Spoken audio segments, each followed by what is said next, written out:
Good morning James sir. James. Good morning Hashmi. Good morning Smitha. Hi. ഇന്ന് വളരെ പ്രധാനപ്പെട്ട ഒരു കൂടിക്കാഴ്ചയാണ് നടക്കാനിരിക്കുന്നത്. അമേരിക്കൻ പ്രസിഡന്റും ഇസ്രായേലി പ്രധാനമന്ത്രിയും കൂടിക്കാഴ്ച നടത്താനിരിക്കുകയാണ്. പക്ഷേ അപ്പോഴും ഗസയിൽ ഇസ്രായേലി ആക്രമണം അങ്ങനെ നടക്കുന്നു. 70-ലേറെ പലസ്തീനികൾ ലേറ്റസ്റ്റ് കൊല്ലപ്പെട്ടു എന്ന വാർത്തയും വരുന്നു അല്ലേ?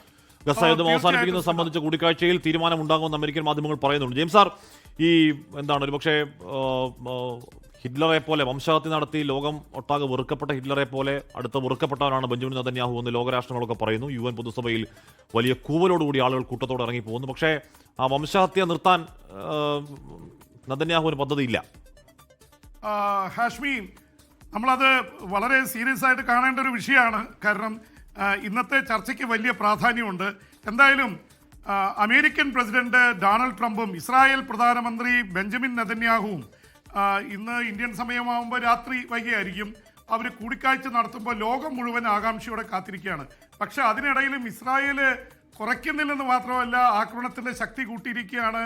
ഗസ സിറ്റിയിൽ മറ്റു പല പ്രദേശങ്ങളിലും യുദ്ധവിമാനങ്ങൾ ബോംബ് ചെയ്യുന്നു, കെട്ടിടങ്ങൾ തകർത്ത് കളയുന്നു.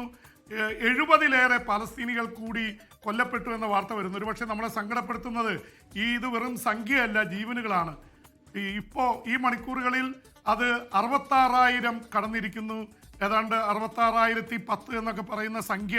ഇത് വിലപ്പെട്ട പലസ്തീൻകാരുടെ മനുഷ്യജീവന്റെ എണ്ണമാണ് ഞാൻ പറയുന്നത്. കഴിഞ്ഞ 23 മാസത്തിനിടയിൽ ഇനി ഒരു ആഴ്ച കൂടി പിന്നിട്ടാൽ 2 വർഷമാവും ഈ ഗസയിലെ ഇസ്രായേലിന്റെ ആക്രമണം തുടങ്ങിയിട്ട്. അതിനു മുമ്പ് ഒക്ടോബർ 7-ാം തീയതി 2023 ഹമാസ് കയറി ഇസ്രായേലെ 1200 ഇസ്രായേലികളെ വധിച്ച കാര്യം ഞാൻ മറക്കുന്നില്ല.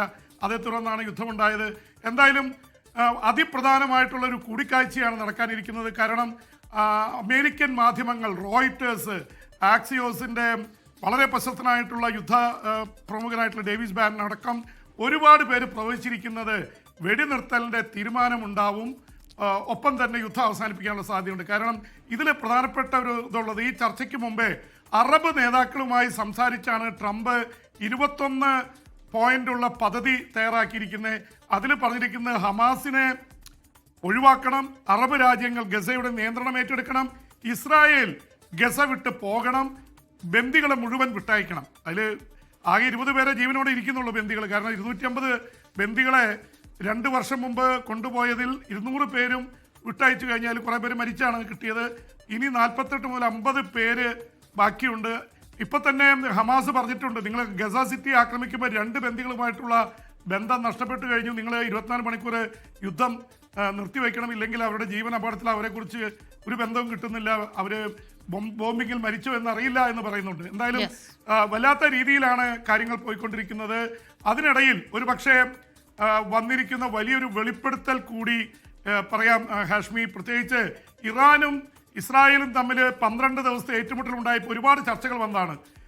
ഇറാന്റെ 4 സൈന്യാധിപന്മാരെ, പ്രമുഖ സയന്റിസ്റ്റുകളെ ഖമേനി തന്നെ ഒളിച്ചോടി കേന്ദ്രത്തിൽ ബങ്കറിൽ ഒളിക്കേണ്ടി വന്നു, ഫോണുകൾ മുഴുവൻ മാറ്റിവെക്കേണ്ടി വന്നു. ഇപ്പോഴാണ് അതിന്റെ രഹസ്യം വരുന്നത്.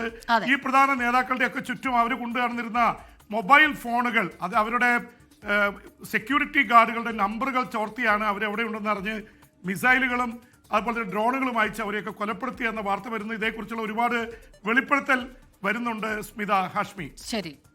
ലോകത്തെവിടെയായാലും ഏത് സമയത്തും 24 വാർത്തകളും ഓഗ്മെന്റഡ് റിയാലിറ്റി പാക്കേജുകളും എക്സ്പ്ലെയിനറുകളും വിശദമായി കാണാൻ ഞങ്ങളുടെ യൂട്യൂബ് ചാനൽ നിങ്ങൾക്ക് സബ്സ്ക്രൈബ് ചെയ്യാം.